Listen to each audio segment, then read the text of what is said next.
ಕಳೆದ ಏಪ್ರಿಲ್ 29ರಂದು ನಮ್ಮ ರಾಯಬಾಗ್ ಪೊಲೀಸ್ ಠಾಣೆಯಲ್ಲಿ ಒಂದು ಪ್ರಕರಣ ದಾಖಲಾಗುತ್ತೆ. ಆ ಪ್ರಕರಣದ ಮಾಹಿತಿ ಏನಪ್ಪಾ ಅಂತಂದ್ರೆ, ಸಂತೋಷ್ ಪಾಟೀಲ್ ಅನ್ನುವಂಥ ವ್ಯಕ್ತಿಗೆ ಯಾರೋ ಅಲ್ಲ, ಈ ಶಿವಗೌಡ ಪಾಟೀಲ್ ಮತ್ತೆ ಇನ್ನಿತರರು ಅಪಹರಣ ಮಾಡಿಕೊಂಡು ಹೋಗಿರ್ತಾರೆ ಅಂತ ಹೇಳಿ ಸಂತೋಷ್ ಪಾಟೀಲ್ನ ಹೆಂಡತಿ ಆದಂಥವಳು ನಮ್ಮಲ್ಲಿ ಕಂಪ್ಲೇಂಟ್ ಕೊಡ್ತಾರೆ. ದುರದೃಷ್ಟಕರ ವಿಚಾರ ಏನಂತಂದ್ರೆ, ಆ ಕಂಪ್ಲೇಂಟಲ್ಲಿ ವಿಕ್ಟಿಮ್ ಆಗಿರ್ತಕ್ಕಂಥ ಸಂತೋಷ್ ಪಾಟೀಲ್ನು ಕೂಡ ಲಾಯರ್ ಇದ್ದಾನೆ, ಮತ್ತೆ ಅಕ್ಯೂಸ್ಡ್ ಕೂಡ ಲಾಯರ್ ಇರ್ತಾರೆ. ಸೊ ಹಾಗಾಗಿ ನಾವು ಪೊಲೀಸರು ತುಂಬ ಸೂಕ್ಷ್ಮತೆಯಿಂದ ಈ ಕೇಸಿನ ಬಗ್ಗೆ ತನಿಖೆಯನ್ನು ಕೈಗೆತ್ತಿಕೊಳ್ತೀವಿ. ವಿಚಾರಣೆಯನ್ನು ಕೂಡ ಹಲವು ಆಯಾಮಗಳಿಂದ ಮಾಡ್ತಾ ಇರ್ತೀವಿ. ನಾವು ಎಷ್ಟು ತನಿಖೆ ಕೈಗೊಂಡ್ರೂ ಕೂಡ ನಮಗೆ ಪ್ರಾರಂಭದ ಹಂತದಲ್ಲಿ ಯಾವುದೇ ಸುಳಿಗಳು ಸಿಕ್ಕಿರೋದಿಲ್ಲ. ಆದರೂ ಕೂಡ ನಮ್ಮ ರಾಯಬಾಗ್ ಪೊಲೀಸರು, ಅಥಣಿ DSP ಅವ್ರ ತಂಡ ಸತತವಾಗಿ ಈ ಕೇಸಿನ ತನಿಖೆಯನ್ನು ಕೈಗೊಳ್ತಾ ಇರ್ತಾರೆ. ಮತ್ತು ಅನುಮಾನಿತರನ್ನ ಹಲವಾರು ಬಾರಿ ನೋಟಿಸ್ ಕೊಟ್ಟು ಮತ್ತು ಇನ್ನಿತರ ಸಾಕ್ಷ್ಯಗಳನ್ನ ಕಲೆ ಹಾಕಿ ಅವ್ರನ್ನ ವಿಚಾರಣೆ ಮಾಡಲಿಕ್ಕೆ ಎಲ್ಲ ಪ್ರಯತ್ನವನ್ನು ಮಾಡ್ತಾ ಇರ್ತಾರೆ. ಈ ರೀತಿ ತಮ್ಮ ಬಿಟ್ಟು ಬಿಡದ ಪ್ರಯತ್ನದಿಂದ ನಮಗೆ ಒಬ್ಬ ಸಂಶಯಯುಕ್ತ ಆರೋಪಿ ಸಿಗ್ತಾನೆ, ಉದಯ್ ಕುಮಾರ್ ಅಂತವನು. ಇವನು ನಮ್ಮ ಬೆಳಗಾವಿ ತಾಲೂಕಿನವನು. ಅವನನ್ನ ಕರೆದುಕೊಂಡು ಹೋಗಿ ವಿಚಾರಣೆ ಮಾಡಲಾಗಿ ಅವನು ಹೌದು ಸರ್, ನಾವು ಮಾಡಿರೋದು ನಿಜ ಅಂತ ಹೇಳಿ ಒಪ್ಕೊಳ್ತಾನೆ. ಅವನು ತನ್ನ ಜೊತೆ ಮತ್ತಿಷ್ಟು ಜನ ಸೇರಿದ್ರು ಅಂತ ಹೇಳ್ಬಿಟ್ಟು ಉಳಿದವ್ರ ಹೆಸರು ಹೇಳ್ತಾನೆ.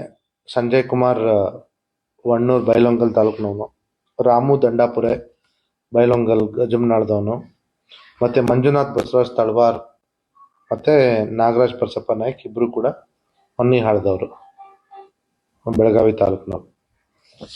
ಸೊ ಈ ರೀತಿಯಾಗಿ ಅವನು ಮಾಹಿತಿ ಕೊಟ್ಟ ಮೇರೆಗೆ ಉಳಿದ ಆರೋಪಿಗಳನ್ನ ವಶಕ್ಕೆ ಪಡೆದುಕೊಂಡು ವಿಚಾರಣೆ ಮಾಡಲಾಗಿ ಯಾವತ್ತಿನ ದಿವಸ ಅವನಿಗೆ ಅಪಹರಣ ಮಾಡಿರ್ತಾರೋ ಏಪ್ರಿಲ್ 29, 2025 ಅವತ್ತಿನ ದಿವಸನೇ ಅವನ ಕೊಲೆ ಮಾಡಿಬಿಟ್ಟು ಮಾರಕಾಸ್ತ್ರದಿಂದ ಅವನಿಗೆ ಚಚ್ಚಿ ಕೊಲೆ ಮಾಡಿ ಅವನ ಅವಶೇಷಗಳು ಸಿಗಬಾರ್ದು ಅಂತ ಹೇಳಿ ಪಕ್ಕದ ಜಿಲ್ಲೆ ಕಾರವಾರ ಜಿಲ್ಲೆಯ ರಾಮನಗರ ಅಲ್ಲಿಗೆ ಅವನ ಬಾಡಿಯನ್ನು ತೆಗೆದುಕೊಂಡು ಅಲ್ಲಿ ಒಂದು ಅರಣ್ಯ ಪ್ರದೇಶದಲ್ಲಿ ಅವನ ಮೃತದೇಹವನ್ನು ಸುಟ್ಟು ಹಾಕ್ತಾರೆ.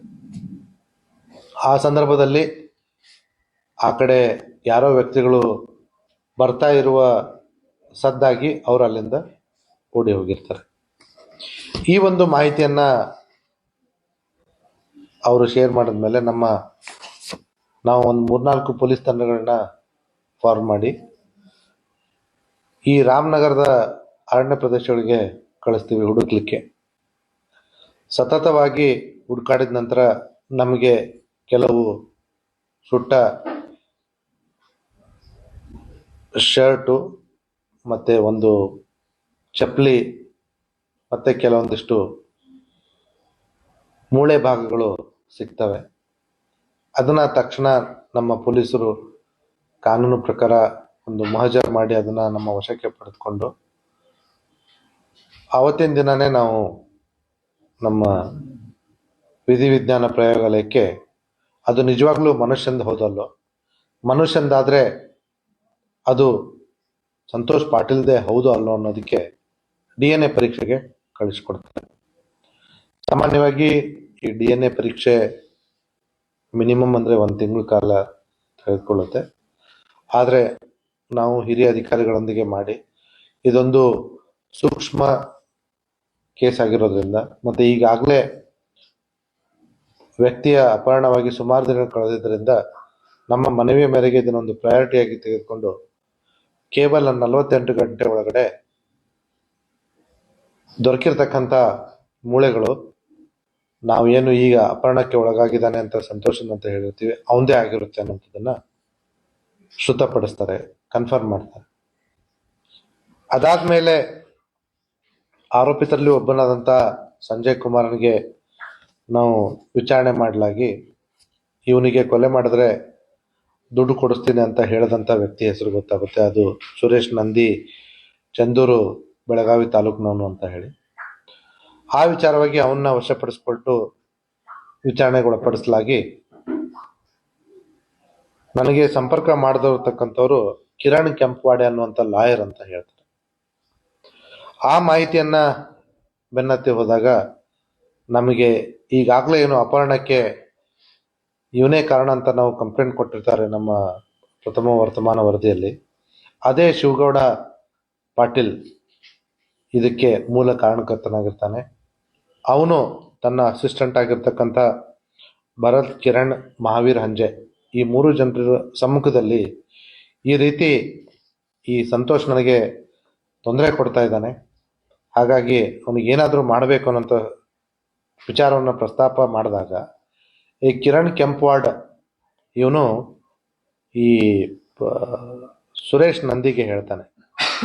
ಈ ಸುರೇಶ್ ನಂದಿ ಕಿರಣ್ ಕೆಂಪವಾಡ್ ಹೇಗೆ ಪರಿಚಯ ಅಂತಂದ್ರೆ, ಇದೇ ವರ್ಷ ಪ್ರಾರಂಭದಲ್ಲಿ ಮೊದಲ ತಿಂಗಳಲ್ಲಿ ಒಂದು ಆಕ್ಸಿಡೆಂಟ್ ಆಗಿರುತ್ತೆ. ಆ ಕೇಸಿನ ವಿಚಾರ, ಅದಕ್ಕೆ ಆಕ್ಸಿಡೆಂಟ್ ಮಾಡಿರ್ತಕ್ಕಂಥ ಪಿಕಪ್ ಡ್ರೈವರ್ ಇದೇ ಸುರೇಶ್ ನಂದಿ ಆಗಿರ್ತಾನೆ. ಸೊ ಆ ಸುರೇಶ್ ನಂದಿಗೆ ಬೇಲ್ ತಗೊಳ್ಳುವಂಥ ವಿಚಾರದಲ್ಲಿ ಈ ಕಿರಣ್ ಕೆಂಪವಾಡ್ ಸಹಾಯ ಮಾಡಿರ್ತಾನೆ. ಹಾಗಾಗಿ ಇವನಿಗೆ ಆಗ್ಬಹುದು ಅನ್ನೋಂಥ ಒಂದು ನಿಟ್ಟಿನಲ್ಲಿ ಅವನು ಸುರೇಶ್ ನಂದಿಗೆ ಕಾಂಟ್ಯಾಕ್ಟ್ ಮಾಡ್ತಾನೆ. ಸುರೇಶ್ ನಂದಿ ಇಂಟರ್ನ್ ಸಂಜಯ್ ಕುಮಾರ್ಗೆ ಈ ಒಂದು ಸುಪಾರಿಯನ್ನ ಕೊಡ್ತಾನೆ. ಸಂಜಯ್ ಕುಮಾರ್ ಮೇಲೆ ಒಂದು ಹಳೆಯ ಕೇಸ್ ಇದೆ, ಅದು ಬಿಟ್ಟರೆ ಉಳಿದ ಯಾವ ಆರೋಪಿಗಳ ಮೇಲೂ ಕೂಡ ಬೇರೆ ಯಾವುದೇ ಅಪರಾಧ ಪ್ರಕರಣಗಳು ಇರೋದಿಲ್ಲ. ನಮ್ಮ ತನಿಖೆಯಲ್ಲಿ ಕಂಡುಬಂತ ಮತ್ತೊಂದು ಅಂಶ ಏನಪ್ಪ ಅಂತಂದ್ರೆ, ಇದಕ್ಕೆಲ್ಲ ಮೂಲ ಕಾರಣ ಅವ್ರ ಮಧ್ಯೆ ಇರ್ತಕ್ಕಂಥ ಆಸ್ತಿ ವಿವಾದ. ಈ ಆಸ್ತಿ ವಿವಾದ ಏನು ಪಿತ್ರಾರ್ಜಿತ ಆಸ್ತಿ ಅಲ್ಲ, ಅಥವಾ ಇವ್ರ ಸಂಬಂಧಿಕರು ಕೂಡ ಅಲ್ಲ. ಆದ್ರೆ ಈಗ ಕೊಲೆಯಾದಂಥ, ಅಪಹರಣಕ್ಕಾಗಿ ಕೊಲೆಯಾದಂಥ ಸಂತೋಷ್ ಪಾಟೀಲ್ನ ಅಣ್ಣ ಲಕ್ಷ್ಮಣ್ ಪಾಟೀಲ್ ಕೂಡ ಇದೇ ಶಿವಗೌಡ ಪಾಟೀಲ್ನ ಅಸಿಸ್ಟೆಂಟ್ ಆಗಿ ಕೆಲಸ ಮಾಡ್ತಿರ್ತಾನೆ ಶಿವಗೌಡ ಪಾಟೀಲ್ನ ಆಫೀಸ್ನಲ್ಲಿ. ಈ ರೀತಿ ಶಿವಗೌಡ ಪಾಟೀಲ್ಗೆ ಸುಮಾರು 25 ಕಿರಿಯ ಲಾಯರ್ಗಳು ಅವನ ಆಫೀಸಲ್ಲಿ ವರ್ಕ್ ಮಾಡ್ತಾ ಇರ್ತಕ್ಕಂಥವ್ರು. ಅಂಥದ್ರಲ್ಲಿ ಇವನು ಲಕ್ಷ್ಮಣ್ ಪಾಟೀಲ್ ಕೂಡ ಒಬ್ಬನಾಗಿರ್ತಾನೆ. ಈ ಶಿವಗೌಡ ಪಾಟೀಲ್ಗೆ ಅಸಿಸ್ಟೆಂಟ್ ಆಗಿರ್ತಕ್ಕಂಥ ಲಕ್ಷ್ಮಣ್ ಪಾಟೀಲ್ ಮತ್ತೆ ಇವನು ಸೇರಿ ಈ ರೀತಿ ಯಾವುದು ಸಿವಿಲ್ ವ್ಯಾಜ್ಯಗಳಲ್ಲಿ ಬಂದಿರತಕ್ಕಂಥ ಕೆಲವೊಂದು ಜಮೀನನ್ನ ಖರೀದಿ ಮಾಡಿ ಅವರು ಆಸ್ತಿಯನ್ನ ಮಾಡ್ಕೊಂಡಿರ್ತಾರೆ. ಈ ರೀತಿಯಾಗಿ ಇವ್ರ ಮಧ್ಯೆ ವ್ಯಾಜ್ಯಕ್ಕೆ ಕಾರಣವಾಗಿರ್ತಕ್ಕಂಥದ್ದು ಇಂಡಿಯಲ್ಲಿ ಇರ್ತಕ್ಕಂಥ 6 ಸೈಟ್ಗಳು ಮತ್ತೆ ರಾಯಬಾಗ್ ನಗರದಲ್ಲಿರ್ತಕ್ಕಂಥ 1 ಎಕರೆ 4 ಗುಂಟೆ ಜಮೀನು. ಈಗಾಗಲೇ ಯಾವಾಗ ಲಕ್ಷ್ಮಣ್ ಪಾಟೀಲ್ ಅಕಾಲಿಕ ಮೃತ್ಯು ಆಗುತ್ತೋ ಅವಾಗ ಲಕ್ಷ್ಮಣ್ ಪಾಟೀಲ್ನ ಹೆಂಡತಿಯ ಹೆಸರಿಗೆ ಇದೇ ಸಂತೋಷ್ ಪಾಟೀಲ್ ಇಂಡಿಯಲ್ಲಿರ್ತಕ್ಕಂಥ 6 ಸೈಟ್ಗಳನ್ನ ರಿಜಿಸ್ಟರ್ ಮಾಡಿಸ್ಬಿಡ್ತಾನೆ. ಮತ್ತೆ ಅದೇ ರೀತಿಯಾಗಿ ರಾಯಬಾಗಲ್ಲಿರ್ತಕ್ಕಂಥ 1 ಎಕರೆ 4 ಗುಂಟೆ ಜಮೀನನ್ನು ಕೂಡ ತನ್ನ ಅಣ್ಣನ ಹೆಂಡತಿ ಹೆಸರಿಗೆ ರಿಜಿಸ್ಟರ್ ಮಾಡಲಿಕ್ಕೆ ಹೋದಾಗ ಇವನು ಶಿವಗೌಡ ಪಾಟೀಲ್ ತಗಾದೆ ತೆಗೆದು ಅದು ನಂದು ಅಂತ ಹೇಳಿದಾಗ ಆ ವಿಚಾರಕ್ಕಾಗಿ ಇವರಿಬ್ಬರ ಮಧ್ಯೆ ಒಂದು ಸಿವಿಲ್ ವ್ಯಾಜ್ಯ ಅದೇ ರಾಯಬಾಗ್ ಸಿವಿಲ್ ಕೋರ್ಟಲ್ಲಿ ದಾಖಲಾಗುತ್ತೆ. ಇದೆಲ್ಲ ಘಟನಾವಳಿಗಳನ್ನ ನೋಡಿರ್ತಕ್ಕಂಥ ಶಿವಗೌಡ ಪಾಟೀಲ್ ಇದಕ್ಕೆಲ್ಲ ಮೂಲ ಕಾರಣ ಇದೇ ಸಂತೋಷ್ ಪಾಟೀಲ್. ಯಾಕಂದ್ರೆ ಅಣ್ಣ ಸತ್ತ ಮೇಲೆ ಸ್ವತಃ ನಿಂತು ತನ್ನ ಅಣ್ಣನ ಹೆಂಡತಿ ಹೆಸರಿಗೆ ಮಾಡ್ತಾ ಇರ್ತಕ್ಕಂಥವನು ಇವನು ಸಂತೋಷ್ ಪಾಟೀಲ್. ಮತ್ತೆ ಈ ಜಮೀನು ಕೂಡ ತನ್ನ ಕೈಯಿಂದ ಈಗಾಗಲೇ 6 ಸೈಟ್ ತಪ್ಪೋಗಿದೆ. ಇವನ್ನ ಹೀಗೆ ಬಿಟ್ರೆ ಇದು ಇನ್ನೂ 1 ಎಕರೆ 4 ಜಮೀನು, ಅದು ನಗರದ ಭಾಗದಲ್ಲಿರ್ತಕ್ಕಂಥದ್ದು. ಹಾಗಾಗಿ ಅದರ ವ್ಯಾಲ್ಯೂ ಕೂಡ ಸುಮಾರು ಕೋಟಿ ಅಷ್ಟಿದೆ. ಇವನ್ನ ಹಿಂಗೆ ಬಿಟ್ರೆ ಈ ಜಮೀನು ಕೂಡ ನಾನು ಕಳ್ಕೊತೀನಿ ಅನ್ಕೊಂಡು ಅವನ ಕೊಲೆಗೆ ಮುಖ್ಯ ಸಂಚನ ರೂಪಿಸಿ ಉಳಿದವರಿಗೆ ಹೇಳ್ತಾನೆ. ಮತ್ತೆ ಉಳಿದವರು ಅದನ್ನ ಕಾರ್ಯರೂಪಕ್ಕೆ ತರ್ತಾರೆ. ತುಂಬಾ ಬೇಜಾರಿನ ಸಂಗತಿ ಏನಂದ್ರೆ, ಒಂದು ಸುಶಿಕ್ಷಿತ ಸಮಾಜದಲ್ಲಿ ಇದ್ಕೊಂಡು, ಒಂದು ನಾಗರಿಕ ಸಮಾಜದಲ್ಲಿ ಇದ್ಕೊಂಡು ಕಾನೂನನ್ನ ಸಂರಕ್ಷಣೆ ಮಾಡಿರ್ಬೇಕಾದಂಥ ಈ 4 ಲಾಯರ್ಗಳು ಸೇರಿಕೊಂಡು ಮತ್ತೊಬ್ಬ ಲಾಯರ್ನ ಕೊಲೆಗೆ ಕಾರಣೀಕರ್ತರಾಗಿದ್ದಾರೆ. ಈಗಾಗಲೇ ನಾವು ಕಾನೂನು ಪ್ರಕಾರ ಈ ಒಟ್ಟು 10 ಜನ ಆರೋಪಿತರಲ್ಲಿ 8 ಜನರನ್ನ ಮುಖ್ಯ ಆರೋಪಿಗಳನ್ನ ಬಂಧಿಸಿ ಮಾನ್ಯ ನ್ಯಾಯಾಂಗ ಬಂಧನಕ್ಕೆ ಒಪ್ಪಿಸಿದ್ದೀವಿ. ಇನ್ನೂ 2 ಆರೋಪಿಗಳು ಮಹಾವೀರ್ ಹಂಜೆ ಮತ್ತೆ ನಾಗರಾಜ್ ನಾಯ್ಕ್ ಇಬ್ಬರು ತಲೆಮರೆಸ್ಕೊಂಡಿದ್ದಾರೆ. ಅವ್ರನ್ನೂ ಕೂಡ ಶೀಘ್ರದಲ್ಲೇ ಬಂಧಿಸಿ ಮುಂದಿನ ಕಾನೂನು ಕ್ರಮಗಳನ್ನ ಕೈಗೊಳ್ತೀವಿ.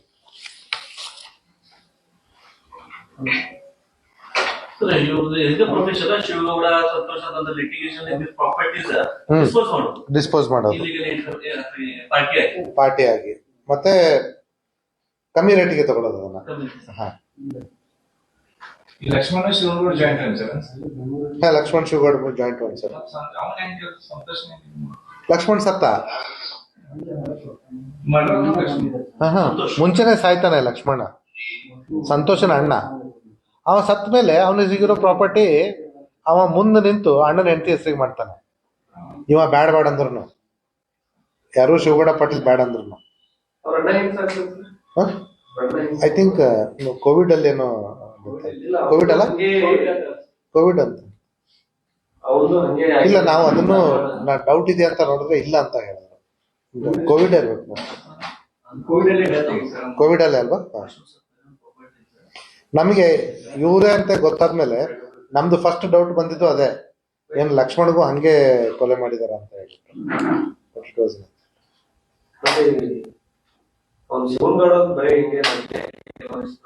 ಹೌದು, ಬಟ್ ನಮ್ಗೆ ಯಾರು ಕಂಪ್ಲೇಂಟ್ ಅನ್ನ ಮಾಡಿರೋದಿಲ್ಲ. Very unfortunate. ಅದು ಮೋಸ್ಟ್ಲಿ ಆ ರೀತಿ ಮುಂಚೆ ಯಾರು ಕಂಪ್ಲೇಂಟ್ ಕೊಟ್ಟಿಲ್ಲ ಅಂತ ಹೇಳಿ ಅವನು ಮತ್ತಷ್ಟು ಏನ್ ಮಾಡೋದು ನಡೀತಿತ್ತು ಅನ್ನುವಂತ ಒಂದು ಉಡಾಫೆ ಪ್ರವೃತ್ತಿಯಿಂದ ಇದನ್ನು ಮಾಡಿರೋದು. ಬಟ್ ಈ ಸರಿ ಸರಿಯಾಗಿ ಸಿಕ್ಕೊಂಡಿದೆ. ಅದೇ ವೆರಿ ಅನ್ಫಾರ್ಚುನೇಟ್.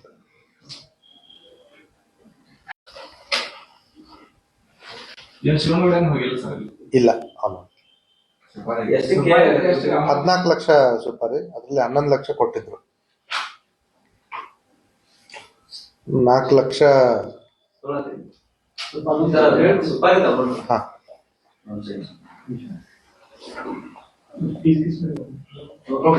ಪೀಸ್ ಇಲ್ಲ.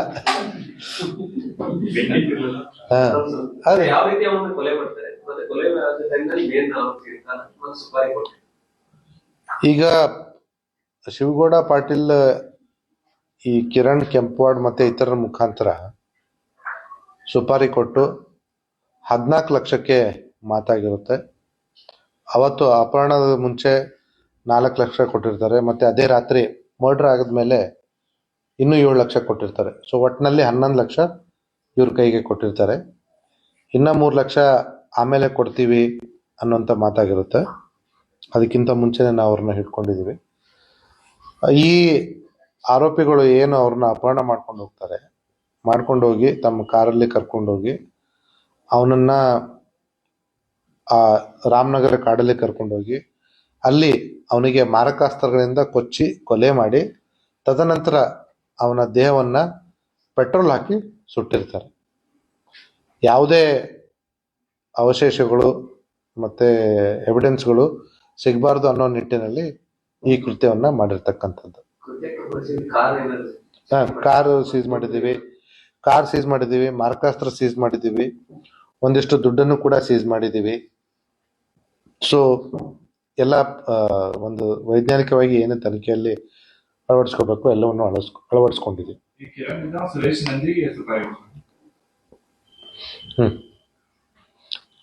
Nandi is a middleman. Actual ಇದು ತಗೊಂಡವನು ಸಂಜಯ್ ಕುಮಾರ್.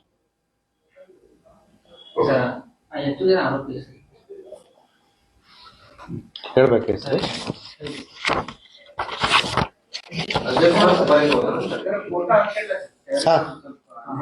ಅಲ್ಲ, ಸಂಜಯ್ ಕುಮಾರ್ ಒಳಬಣ್ಣವರ್. ಸಂಜಯ್ ಕುಮಾರ್ ಕಳಬ ಹಳಬನ್ನವರ್, ಎಲ್ಲಿ ಒಂದು ವಣ್ಣೂರು ಬೈಲಂಕಲ್. ಹ್ಞೂ, ಯಾರು ಇದ್ದೀರಣ್ಣ ಅವರು?